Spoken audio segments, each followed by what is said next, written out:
Chalisgaon one विभागाने एक मोठी कारवाई केली, ज्यात चाळीसगाव बायपास पासून धुळे शहरापर्यंत पाठलाग करत शिकार केलेल्या 5 मृत हरणांसह एक इनोव्हा कार पकडली आहे। कारमधील 5 संशयित हे कार सोडून पसार झाले असून वन विभाग त्यांचा शोध घेत आहेत। जंगलातील हरणांची शिकार करून त्यांच्या मांसाची विक्री करीत असल्याची गुप्त माहिती चाळीसगाव वन विभागाच्या वन परिक्षेत्र अधिकारी शीतल नगराणे यांना मिळाली होती।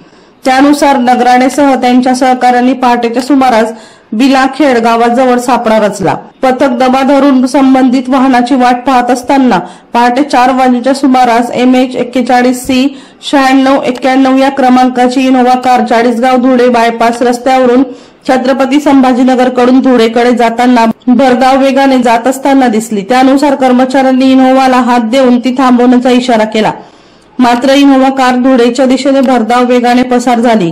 ही कारवाई उपवन संरक्षक प्रवीण A व सहाय्यक व संरक्षक उमेश बिरासदार यांच्या मार्गदर्शनाखाली वन परिक्षेत्र अधिकारी शीतल नगराणे, वनपाल चंद्रशेखर पाटील यांनी केली। वर्षा लोहार यांचा रिपोर्ट V1 लाईव्ह जळगाव।